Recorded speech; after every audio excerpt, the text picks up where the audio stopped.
بینەرانی ئازیزی کەناڵی NRT و بەرنامەی چاوپێکەوتن ئەم کاتتان باش.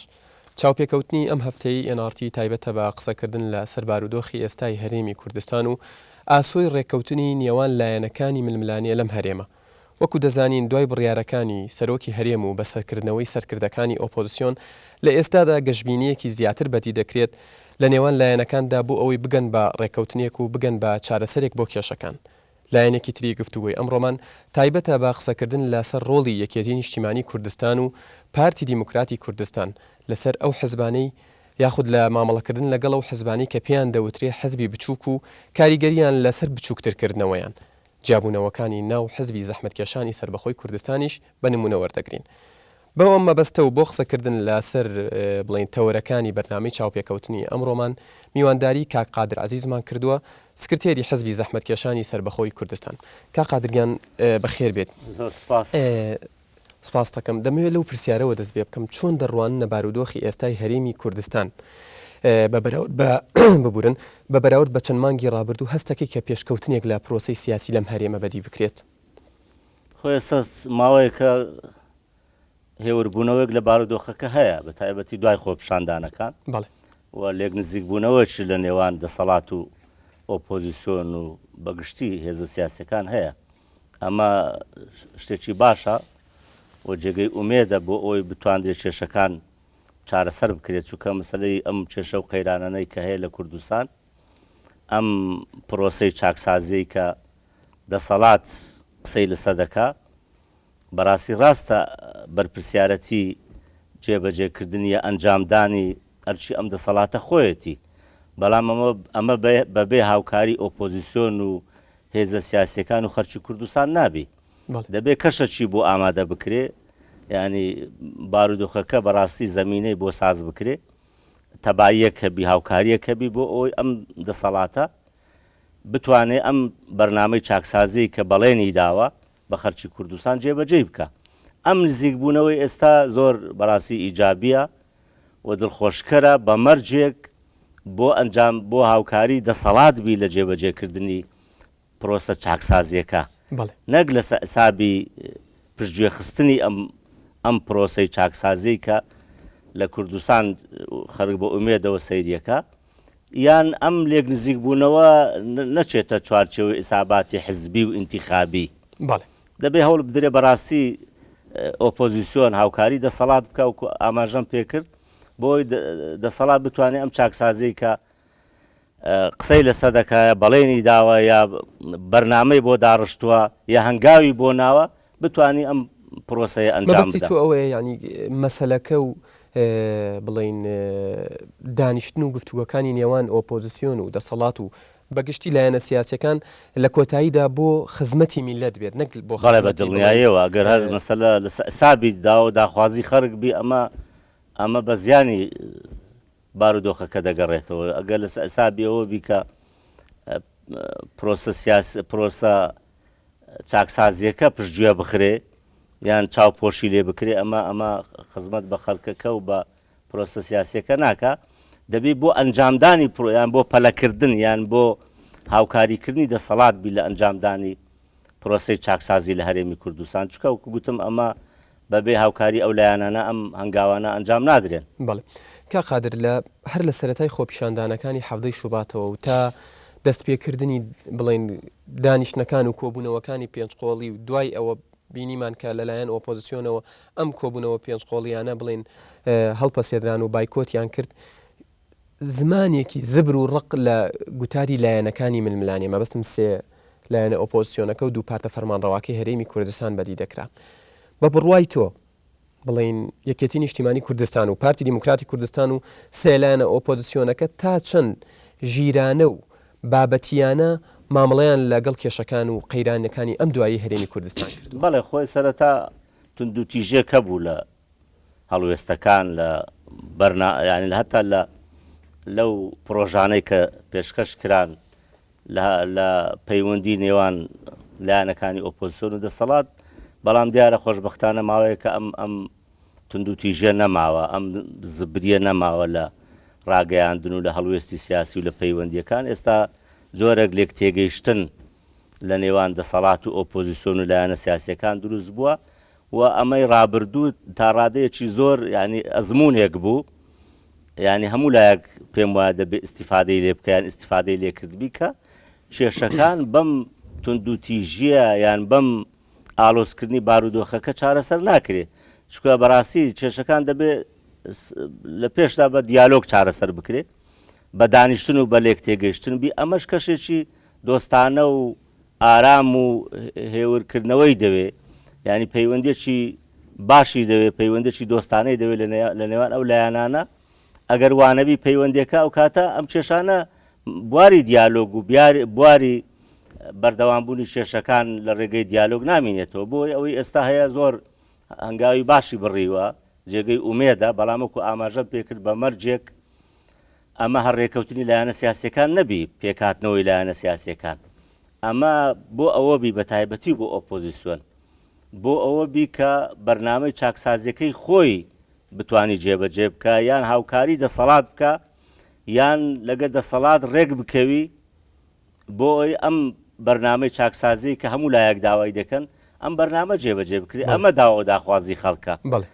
ینی هەر ئەوە نەبی ڕێککەوتن لە نێوان لایەنە سیاسیەکان لەسەر حسابی داوا داخوازی خەڵک بێ هەستەکەی لە ئێستادا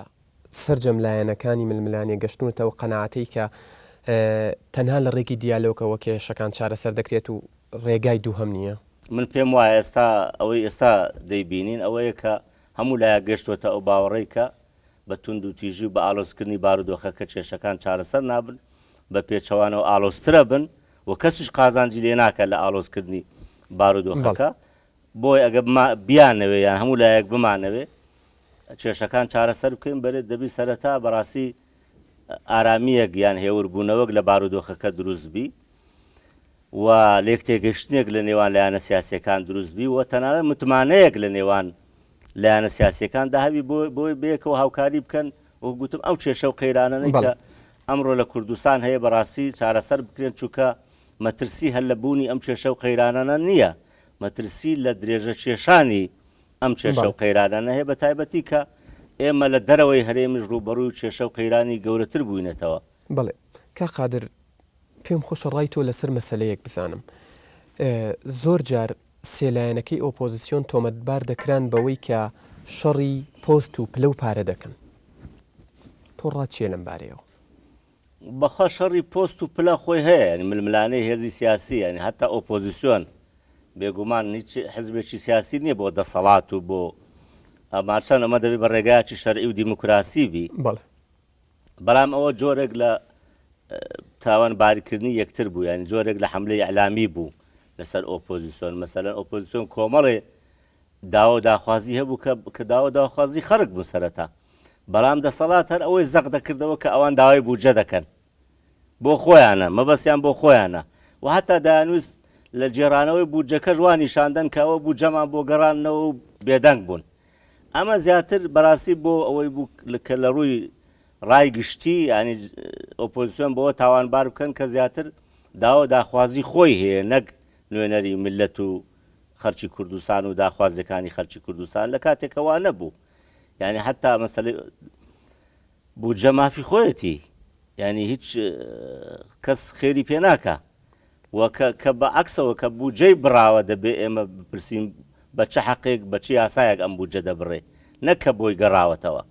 لەبەرەوەی ئەمانە لە کاتی ململانەکان بوون لە کاتی ئالۆزیەکان بوون من پێم وایە ئەم قۆناغەمان ئێستا تێپەڕان وەکو ئاماژەم پێکرد ئێستا هەموو لایەک دوای هەفتەی شوبات تێگەیشتن لەوەی کە کێشەکان بە تونند و تیژی بە ئالۆزی یان بە سیاسەتکردن لە ڕێگەی ئەعلام ئێستا ناوی لێنراوە بەڕاستی ئەمە کێشەکان خزمەتی چارەسەرکردنی کێشەکان ناکە هەرچەندە ئەگەر ئەم بارو کێشانەی ئێستا هەیە چارەسەر نەبن بە دڵنیاییەوە بارودۆخەکەەوە بە ئارامی نامێنێتەوە چکە جارش کە شەقام ڕێی خۆی دەبی جارش کە فشاری وایە جارێکی تر تونند و تیژی لێ دەکەوێتەوە ئەی ئەگەر کێشەکان بە لێک تێگەیشتن و بە کۆبوونەوە و بە دیالۆگ چارەسەر نەکرێ ئەی بەدیلەکەی چێ بەدیلەکەی هەر ئەوەیە بە پەنا بۆ شێوازی تر پەنا بۆ ڕێگە و فشاری تر دەبردرێ چ ئۆپۆزیسیۆن چ شەقام چ هەموو هێزە سیاسیەکان لەبەرەوەی ئێمە هیچ بەدیلێکمانە لە غێری ئەوەی کە ئەم کێشانە بە ڕێگەی دیالۆگ چارەسەرکەین و ئەم کێشانە دەبی چارەسەر بکرێن چکە بەڕاستی کوردستان ناتوانانی ئێستا لە دەرەوەی خۆی ئەم هەموو فشارەی لەسرە ئەم هەموو هەڕەشەی لەسرە ئەم هەموو کێشەی هەیە لەگە بەغدا لە کەرکک و ناوچە دابڕاوەکان دەر و جیران کەچی بەم وەزعی خۆشی بتوانی بەردەوام بێنی ئەمە دەبێت چارەسەر بکرێت. بەڵێ کا قادر مەسعود بارزانی بەدەر لەوەی کە سەرۆکی هەرێمی کوردستانە سەرۆکی پارتی دیموکراتی کوردستانە کە حزبێکە لە گۆڕەپانەکە بڵێن بوونی هەیە و لایەنێکی ململانیەکانیشە پێت وایە سەرۆکی هەرێم ڕۆڵی ناوبژیوانی بینیوە لە کێشەکاندا و نەبووە بە تەرەف و لایەن؟ بێگومان خۆ تۆ ناتوانانی 100% ئەم بێلایەنیە بپارێزی لەبەرەوەی لە کوردستان ئەمە هێشتا زۆری ماوە ینی وا هەڵس و کەوت بکرێ بەڵام هەوڵی داوە بە تایبەتی لە زۆر کاتەکاندا کە وەکو سەرۆکی هەرێم مامەڕە بکات لەگەڵ لایەنەکانی ئۆپۆزیسیۆن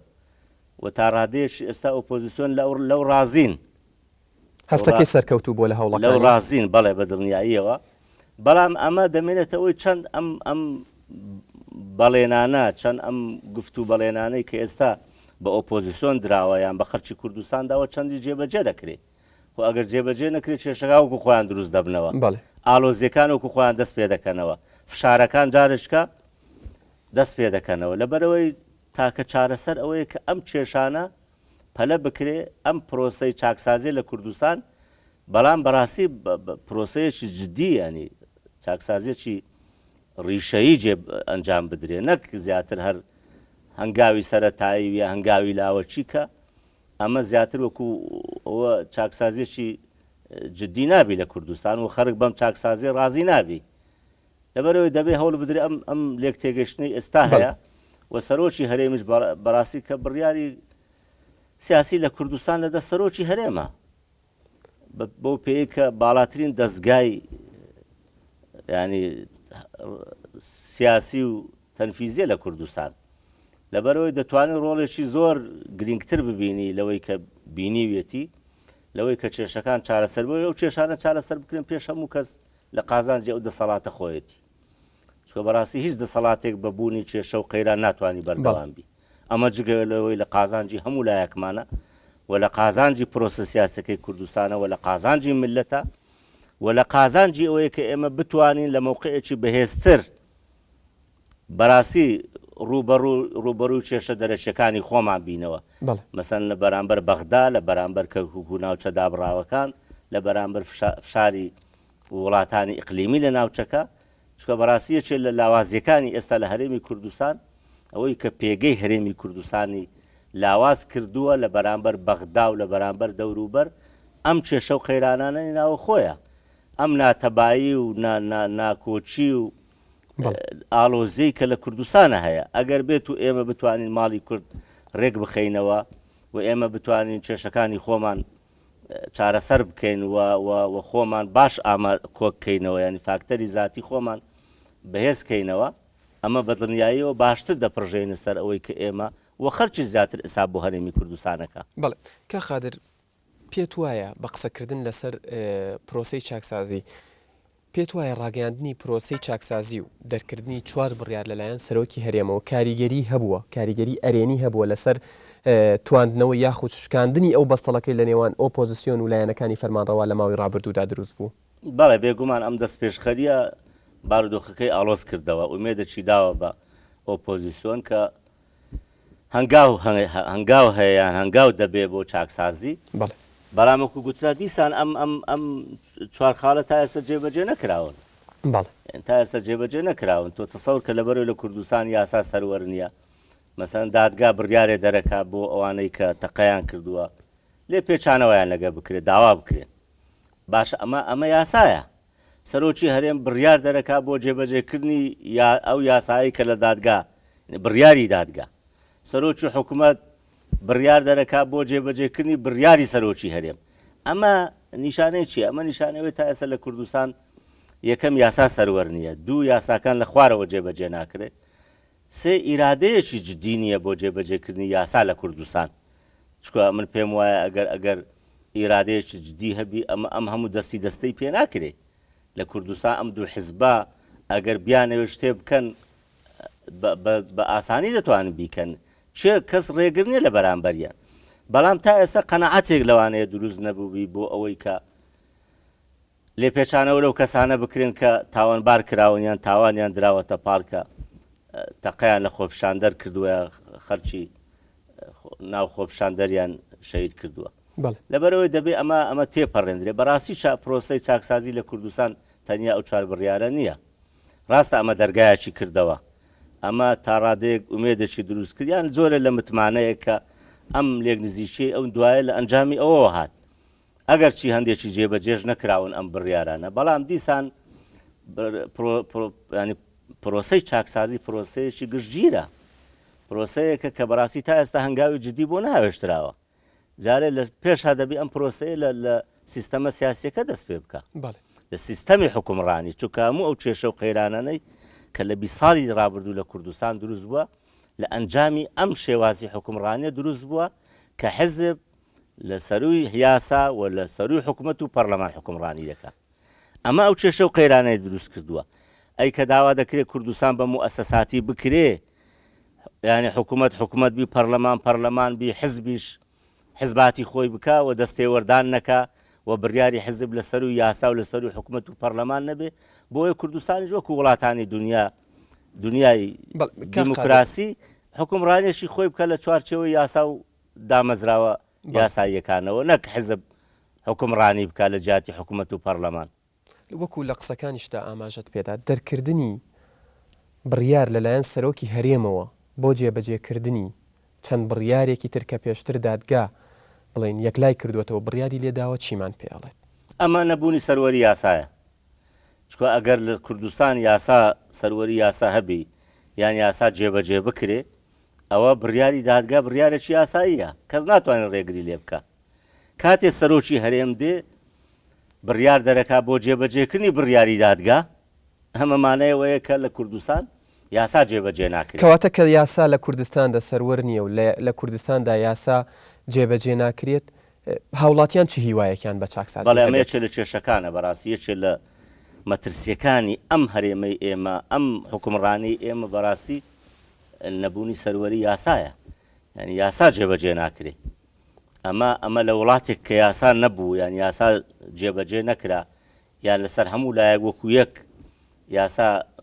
جێبەجێ نەکرا ئەمە مەترسیەکی گەورەیە ئەمە ناعەدالەتی گەندەڵی لێنەپێچانەوە هەرچی ئەمەی لەم هەرێمە ئێستا دەبینی بەشێکی زۆری دەگەڕێتەوە بۆ نەبوونی یاسا و نەبوونی سەروەری یاسا چونکە لە وڵاتێک ئەگە یاسا هەبی ناتوانانی ئەم هەموو گەندەڵیە بکرێت لێپێچانەوە هەیە ئیجرئات هەیە سزا هەیە لە وڵاتێک ئەگەر یاسا هەبی هەموو لایەک لە بەرامبەر یاسا یەکسانن یانی یاسا لەسەر بۆ هەمومانەوەکو یەکە حقوق و واجبات دەبی ئەو کاتە ئەم هەموو نەعەدالەتە نابی ئەم هەموو غەدر و ئەم هەموو ستەمە نابی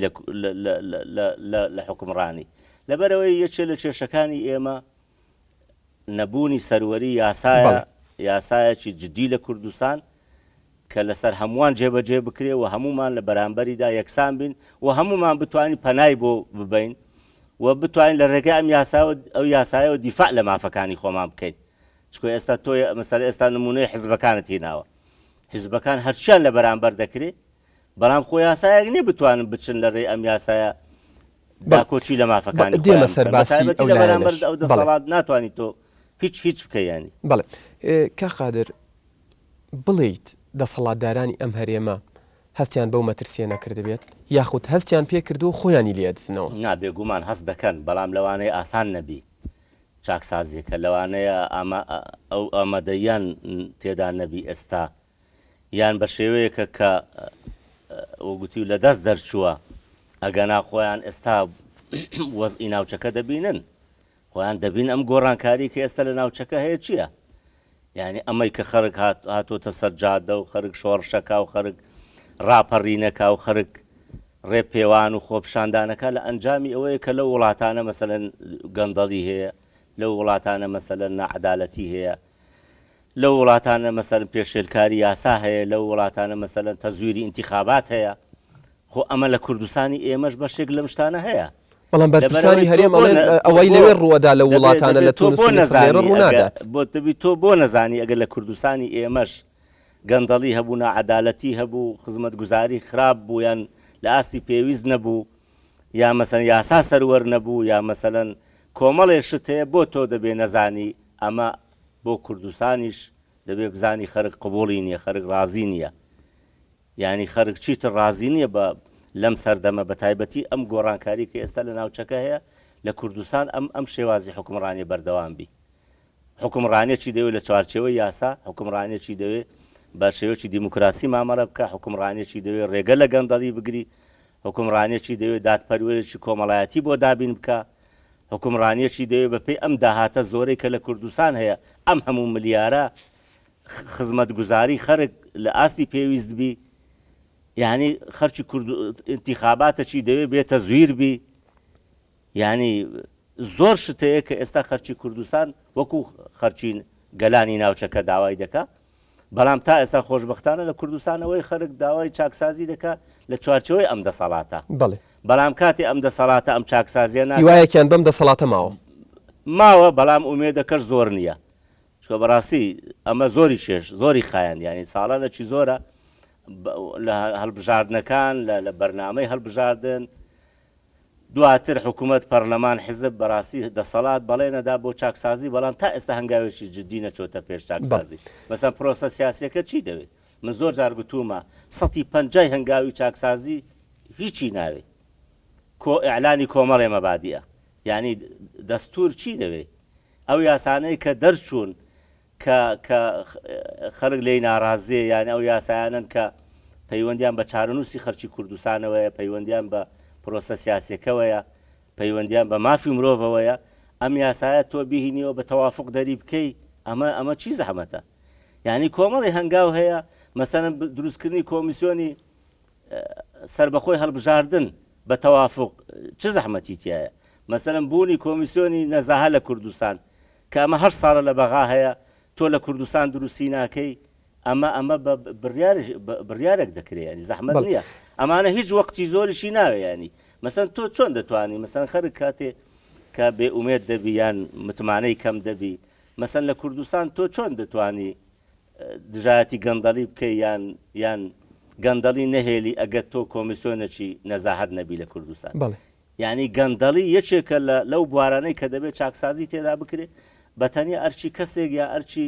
دەستگایەک نییە، دەبی کۆمەڵێ دەستگا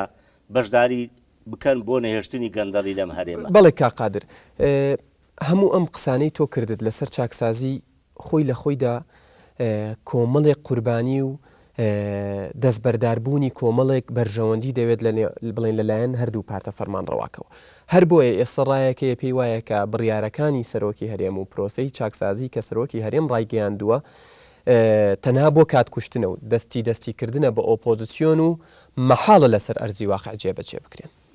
ئایا تۆ هاوڕایت؟ هەنگاوەکان زۆر سەرەتایین، ینی تەنیا یەک بواری گرتوۆتەوە، گشتگیر نین و هەنگاوەکان زۆر لەسەر خۆ دەستنە پێشەوە لەبەرەوەی خەرق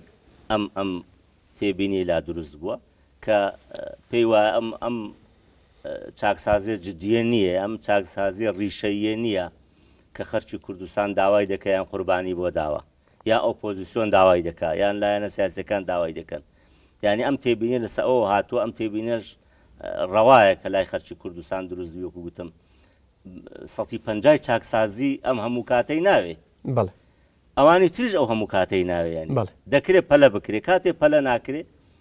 یعنی ئێستا یەکێ لە مەترسیەکان چییە؟ مەسا ئەم هێوربوونەوەی ئەم بارودۆخە ئەوەیە کە یان حتا ئێستا جۆرێک لە مەترسیەکانی دەرەچی بووینە پاساوێک بۆ ئەوەی کە ئەم پرۆسەی چاکسازی لە کوردستان پشتگوێ بخرێ، یان زۆر ئاگامان لێی نەمینێ، یان لەسەری بەردەوام نەبین. دەبێت بەڕاستی ئەم پرۆسەیە بە جددی وەربگیرێ و وەکو مەترسیەک وەربگیرێ کە ئەگەر ئەم پرۆسەی چاکسازیە نەکەین، ینی کوردستان دەتوانی بەم کێشە و قەیرانانە بەردەوام بی، بە تایبەتی کە کوردستان لە دەرەوەی خۆی کۆمەڵێک ینی دووچاری کۆمەڵی مەترسی بۆتەوە، کێشەکانی لەگە بەغدا ڕۆژ بە ڕۆژ ئالۆسترە بن، کێشەی ناوچە دابڕاوەکان کەرکووک ڕۆژ بە ڕۆژ ئالۆسترە بن. ئێستا دوای کشانەوەی هێزەکانی ئەمریکا بەڕاستی مەترسی گەورەتر دروستەبی لەم ناوچانە باشە فشاری دەرەچی بە تایبەتی وڵاتانی ئیقلیمی بەشێکی ئێستا لە سەهرێمی کوردستان هەیە بەشێکی ئەو ئامادەکاریانەی کە ئێستا ئەم وڵاتانەی دەوروبەر دەیکەن هەتا عێراقیش بۆ دوای ڕوخانی ڕژێمی سووریا بەشێکی ئێستا لەسەر فشار لەسەر کوردستان ڕنگ دەداتەوە بەشێکی کار لە سەهرێمی کوردستانەکەن چونکە دوای ڕژێمی بەغدا لەوان ڕوخانی ڕژێمی سووریا زۆربەی هاوچێشەکان و بەڕاستی تەحالوفات و چیت یعنی گۆرانێکی گەورە لە ناوچەکە بە ڕوخانی ڕژێمی ئاساد دروستەبی لەبەرەوەی هەموو وڵاتانی ئیقلیمی ناوچەکە هێزە سیاسیەکان ئێستا ئامادەکاری دەکەن بۆ قۆناغی دوای ڕوخانی ئەم ڕژێمە و بەشێکی ئەم ئامادەکاری ئەوان بەڕاستی پەیوەندی بە وەزعی عێراق و کوردستانیشەوە هەیە مەترسی لەسەر کوردستانیش دروستەکە ئەم وەگوتی ئامادەکاری کە ئاماژە بێت لەبەرەوەی دەبی کوردستان خۆی بۆ ئامادە بکە هەرێمی کوردستانیش خۆی بۆ ئەم گۆڕانکاری ئامادە بکە و یەکێ لە خۆ ئامادەکردنەکان ئەوەیە کە لە ناو خۆی ماڵی خۆی ڕێخاتەوە ئەگەر ئێمە ماڵی خۆمان ڕێک نەخێنەوە دەبی بزان شتەکانی ترمان بۆ ناکرێت ئێستا بە شوێنەی ئەنجامی بدات پێشەوەی ناچار بێت یان پێشەوەی خەرج ناچاری بکایانی بۆچی بەڵێ کاقار بەم دواییانە بڵین سەرۆکی هەرێم زنجیرەیەک سەردان و کۆبوونەوەی ئەنجامدا دەمەوێت ڕای تۆ بزانم لە سەر کۆبوونەوەی سەرۆکی هەرێم لەگەڵ نەوشیروان مستەفا بەڵام ناوبڕێک وەرەگرین پاشەوە وەڵام دەرەوە بینەرانی ئازیز پاشەم ناوبڕە دەگەڕێنەوە لاتە